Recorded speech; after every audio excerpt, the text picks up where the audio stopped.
친절한 김 교수와 친근한 김 팀장이 함께하는 통일토 광화문 광화문 필통. 필통 다시 돌아왔습니다. 오늘은 한글날 특집입니다. 네. 교수님, 예. 올해 초 개봉한 말모이라는 영화 보셨나요? 그 내용은 좀 들었죠. 조선어학회 사건을 다뤘던 모티브로 했던 영화라고 네. 하는데 말모이란 단어는 알고 있었어요. 아, 네. 그 일제시대 때 최초로 만들려고 했던 우리말 사전이고 그쵸. 주시경 선생님이 돌아가시면서 맞습니다. 그 이제 좌절됐던 그 사전 얘기입니다. 네. 그 정신을 이어받아서 지금 남북이 함께하는 말모이 사업이 있는데요.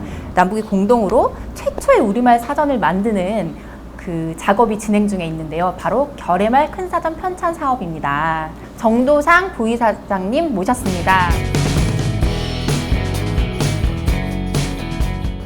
사람들이 결의말 큰사전 편찬 사업을 말모이 작전? 이렇게 부르던데요. 왜 그렇게 부르는 건지. 우리 최초의 말모이는 주시경 선생이 시작해서 김두봉 선생이 1차적으로 완성을 합니다. 조선어학회 사건이 벌어지는데 사실 남북 양쪽의 사전들은 남쪽의 남은 조선어학회의 어학자 선생님들이 남쪽 사전을 만들었고 북으로 가신 분들 김두봉 선생에 이어서 이극노 선생도 북으로 가게 되시는데 이분은 북한의 사전을 만드셨어요. 그러니까 조선어학회 사건 말모이라고 하는 것은 양쪽에서 각각 분단된 사전을 만들긴 했지만 결의말 사전을 통해서 최초로 합쳐지는 이런 정신적, 가치적 방향의 일들이 지금 진행되고 있다고 보시면 될 것 같아요. 어찌 보면 그때 만들어내지 못했던 진정한 우리의 결의말 사전을 이 시대에 다시 만들어내자. 그렇습니다. 정말 뜻깊은 작업인데요. 그동안 좀 어떻게 남북이 이 작업들을 좀 하기로 합의했는지 그때부터 조금 이제 좀 말씀해 주시면. 문익환 목사의 그 평양 방문 기록이 걸어서라도 갈 테야라는 책이 있습니다. 이 책을 이렇게 무료히 넘기고 있는데 두 줄의 문장이 보이는 거예요.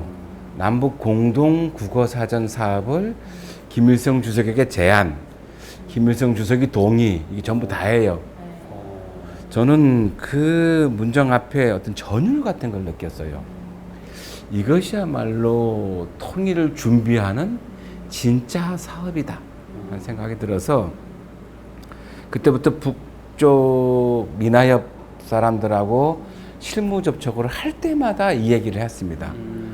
남북 공동 국어사전 사업이 문익환 목사가 제안했고 김일성 주석이 대답을 한 유훈 사업인데 이거를 해야 된다라는 얘기를 한 3년에 걸쳐 한 40-50번을 했고요.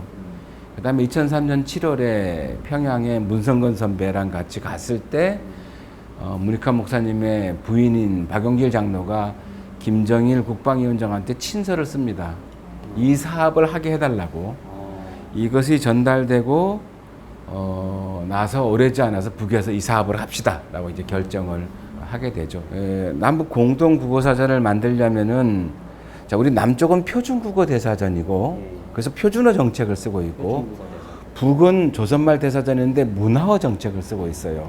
사실 문화어라고 하는 건 평양 지역 중심의 노동 계급의 언어를 문화어라고 하고 표준말은 서울 경기 지방에 교양 있는 사람들의 언어라고 이렇게 돼 있는데 공동 국어 사전을 만들려면 무엇을 선택해야 되겠어요? 선택할 수가 없잖아요. 예, 표준어도 선택할 수 없고 문화어도 선택할 수 없을 때 제가 문득 보통어라는 개념을 생각을 해놨어요. 보통어, 보통말. 우리 사람들이 입에서 나오는 말, 이게 보통말이에요. 보통말인데 이 개념을 생각하고서 북에다가 문화어도 표준어도 아닌 보통어로서의 사전.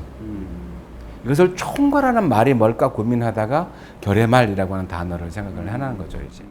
굉장히 잘 통할 거라고 생각하고 서로가 남이나 북이나 사람들이 만나게 되는데 의외로 만났을 때 소통이 잘 되는 면도 있지만 안 되는 지점도 있고 한다는 걸 많이 느낀다고 해요. 근데 실제 그렇다고 보시나요? 결의말 큰 사전의 핵심의 내용은 언어 사용자들의 차별을 없애는 게 목표예요. 조선말 대사전하고 표준국어 대사전하고의 어휘에서 70%가 동일합니다. 70%가 동일한데 달라지는 부분은 이제 크게 두 가지 이유가 있는데 첫째는 지역적 차이. 우리 경상도하고 전라도하고 차이가 존재하잖아요. 이것은 표준국어 대사전이 해결하지 못합니다. 방언.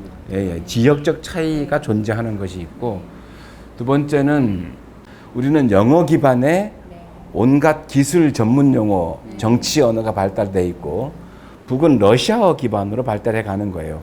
이 차이가 이제 또한 존재하는 거죠. 서로 그 양측의 언어가 어쨌든 70%는 동일하다고 해서 참 그 부분은 좀 놀랐어요. 상당히 많은 부분이 일치하고 있구나라는 생각이 들기도 하고요. 그러면 그 이제 어쨌든 어휘를 이제 집대성에서 하나로 이제 모아서 한 사전에 수록을 해야 되는데 정말 그 과정이 되게 궁금해요. 올림말 선정의 원칙이라는 것이 있습니다. 이 남북 양쪽의 국어 사전에 있는 올림말을 공통되는 걸 어떤 걸 골라가지고 사전에 올릴지, 한자어보다 우리말에 가까운 말들을 골라내자. 순우리말에 가까운 것을 무조건 골라내고, 그 다음에 사용하는 빈도수가 많은 언어들.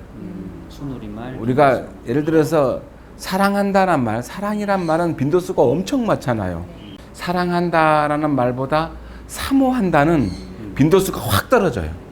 빈도수 중심으로 올림말을 선택을 하고, 그 다음에 우리말 중심으로 하고, 세 번째로는 사물의 객관적인 모습 중심으로 가자. 예를 들어서 지팡이란 단어를 어떤 사람은 민중의 지팡이, 그럼 경찰이 돼버리잖아요. 그래서 그게 아니고 지팡이는 지팡이로서의 그 사물의 객관적인 그 형태, 단어만 갖고 오도록 얘기를 많이 주고받았죠. 그래서 올림말이 선정이 됐어요. 올림말이 선정이 되고, 그리고 난 다음에 남북의 지역이 있잖아요. 우리 옛날에 조선 팔도라고 하는 것처럼 조선 팔도에서 각각 사용하는 지역어들을 전수조사를 해서 올리기로 했어요. 그러니까 우리가 33만 개 단어인데 이 중에 20만 개가 표준국어 대사전하고 조선말 대사전에 있는 거를 실기로 하고, 나머지 13만 개는 남북 양쪽의 지역어, 그 다음에 문언어, 그리고 난 다음에 결의말이니까 한반도를 넘어서는 우리 동포가 사는 지역이 존재해요. 그래서 중국 만주 지역, 그 다음에 중앙아시아 고려인 사회, 사할린 지역, 일본 지역까지 어휘 조사를 했어요. 결의말 큰 사전은 남북을 뛰어넘는 그야말로 세종대왕의 언어 영토를 총괄하는 국어 사전이 되는 건 셈이죠. 앞으로 얼마나 더 가야 되는 겁니까? 남북 공동의 진척률을 봐야 하는데요. 남북 공동의 진척률은 한 60% 중반대, 60% 중반. 밖에 안 됩니다. 언어를 통합하는 거는 사실 정치적인 어떤 상황, 남북관계의 어떤 그런 경색이나 부침과 상관없이 사실 좀 일관되게 해줘야 되는, 진행돼야 되는 것 같은데. 참 언어라는 게 저는 가끔 그런 생각이 어떤 집단의 구성원이 되게 한 자격 조건 아니라고 생각하거든요. 자격 조건은 아니지만 중요한 도구이자 수단은 된다고 생각합니다. 민족이 서로 소통하고 교류하는데, 그래서 우리 남북이 앞으로 또는 해외 동포까지 소통을 해나가려면 어쨌든 서로 공통적인 사전 하나는 갖고 그걸 도구화해서 수단으로 좀 만들어가면 좋을 텐데, 그 귀한 일을 지금까지 지치지 않으시고 끝까지 해주시고 계시고 앞으로도 하실 것 같은데. 그렇죠. 앞으로도 계속 끝까지 사전이 나올 때까지. 네. 이 정도로 정 작가님 모신 토크를 마치겠습니다. 감사합니다. 고맙습니다. 오늘 이야기 너무 재밌으셨죠? 무조건 좋아요와 구독 눌러주세요. 무조건 누르고 무조건 구독. 공유도 해주세요.